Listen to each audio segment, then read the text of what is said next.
الرجیم بسم اللہ الرحمن الرحیم۔ اس وقت ہم خوشاب میں ہیں، محترم ہمارے ہومیو ڈاکٹر ہیں انصر ریاض بیگ صاحب، ماشاءاللہ سوشل میڈیا کے اوپر بھی ان کی بہت زیادہ ایکٹیویٹیز ہیں، اس حوالے سے بھی جو موٹیویشن کے حوالے سے بھی اور سیاسی مسائل اور جو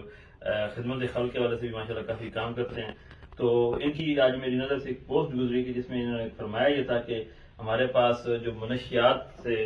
جو اس کے جو مرض میں مبتلا ہیں، جو منشیات دیتے ہیں، ایک مرض ہے، بہت بڑا مرض ہے، جان لیوا مرض ہے منشیات کے اندر انوالو ہونا، تو اس کی ہمارے پاس دوائی ہے۔ تو میں فوراً ہی آئی تھنک میں اگلے ایک منٹ میں ان کو فون کر دیا کہ آپ کے پاس اگر کوئی ایسی دوائی ہے تو میں آپ کے پاس حاضر ہوتا ہوں، مجھے بتائیں، کیونکہ جتنے علاج ریہیب سینٹرز کر رہے ہیں وہ بہت مہنگے علاج ہیں اور وہ کم از کم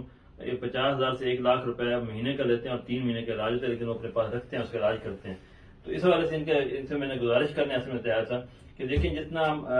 فائٹ کر رہے ہیں منشیات فروشی کے خلاف، جو لوگ نشہ بیچتے ہیں اس کے خلاف، سب سے بڑی چیز تو یہ ہے کہ اس وقت، اور ہمیں پتہ ہی نہیں ہے، ہمارے پاس ڈیٹا بھی نہیں ہے ہم ضلع خوشاب والوں کے پاس کہ کس حد تک چلی گئی ہے۔ میں وادی سون میں گیا، مجھے وہاں پہ پتہ چلا، میں خوشاب میں مختلف جتنے کسی چھوٹے سے گاؤں میں بھی گیا پتہ چلا کہ یہاں پہ جو منشیات فروشی کا بہت رجحان بڑھ گیا ہے۔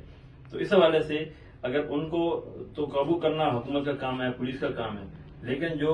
بیچارے جو ہمارے نوجوان اس میں آلریڈی انوالو ہو گئے ہیں، اسکولوں اور کالجز کے طلبا، اور کئی جگہ پہ تو لڑکیاں بھی اس میں انوالو ہو گئی ہیں، وہ بھی نشہ لے رہی ہیں اور ان کو پتہ تک نہیں ہوتا کہ ہمیں یہ کس چکر میں پھنسایا جا رہا ہے۔ جو منشیات بیچتے ہیں ان کا تو کاروبار ہے اور اس کاروبار کو ترویج دینے کے لیے ان کا کام یہی ہے کہ کسی نہ کسی طریقے اپنے گاہک بڑھائیں اور لوگوں کو اس کے اوپر لے کے آئیں۔ تو محترم ڈاکٹر صاحب سے، انصر بھائی سے میں اسی والے سے بات کر رہا تھا، یہ میں چاہا، میں نے یہ ان کو بھی میں نے بتایا کہ بہتر یہ ہے کہ سوشل میڈیا کا دور ہے، ایک تو لوگوں کو اس منشیات کے حوالے سے بھی اس کو تھوڑا موٹیویٹ بھی کیا جائے، اور دوسرا ان کو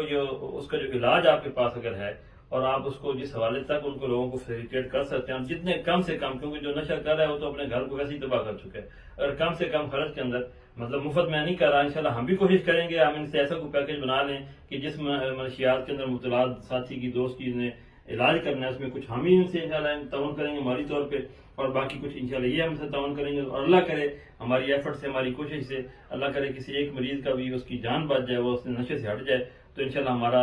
ایک بہت بڑی ایفرٹ ہوگی۔ اسی وجہ سے میں ان سے گزارش کروں گا کہ اپنی جو ان کی ادویات ہے اس پہ بھی، اور جو ان کی سوچ ہے اس پہ بھی روشنی ڈال دیں۔ السلام علیکم جی، بڑی صاحب آئے ہیں، خالد داس صاحب میرے پاس، اس لیے انہوں نے مجھے فون کیا، تو میں نے انہیں کہا کہ ہومیوپیتھک میں اس کے بہت بہترین علاج ہے۔ اس میں یہ ہے کہ ہماری جو ہومیوپیتھک میڈیسن ہے اس میں قوت مدافع جو ہے نا وہ مضبوط ہوتی ہے، اور اس مضبوطی کی وجہ سے نا مرض آہستہ آہستہ ختم ہوتا ہے، اور اس میں یہ ہے کہ جو والدین ہے نا ان کا بھی جو کردار ہے نا وہ بہت اہم رول ہے، کیونکہ وہ جو ہے بچوں کو کئی دفعہ بچپن میں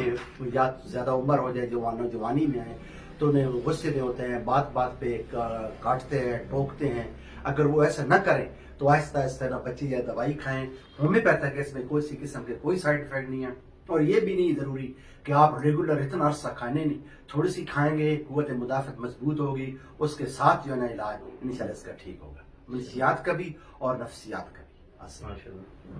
ٹھیک ہے جناب، انشاءاللہ یہ ہم کوشش کریں گے کہ آپ کو ایک ہڈالی میں بھی اور مختلف جگہوں پہ ان کا ایک کیمپ ہم لگا دیں، اس کیمپ کے اندر آ کے اگر آپ اپنا جو مریض ہے بچہ، اس کو اگر آپ ان تک لے کے آئیں، ان کو چیک کروا لیں، اور اس کے بعد یہ اس کو جو ڈوز اس کی سجیسٹ کرتے ہیں، اور اگر آپ مطمئن ہوتے ہیں، آپ کو سمجھ آتی ہے، تو پھر آپ پراپر ان کے اپنے کلینک پہ بھی رابطہ کر سکتے ہیں۔ میں ویسے اس پوسٹ کے اندر ان کا نمبر بھی دے دوں گا، آپ ان سے رابطہ کریں، اور اللہ کرے اللہ کے ہاتھ میں شفا ہے، اور جو ہمارے ہاتھ میں جو ہے، ہمارے سب سے بڑی چیز ہے کہ ہمارے درد دل ضرور ہے، اس کے علاج باقی بعد کی بات ہے، اگر ہمیں اگر درد دل ہے نا اور ہم سوچتے ہیں اس کی جو دعا گو بھی ہیں کہ جو ہمارے بھائی جو اس میں نشے میں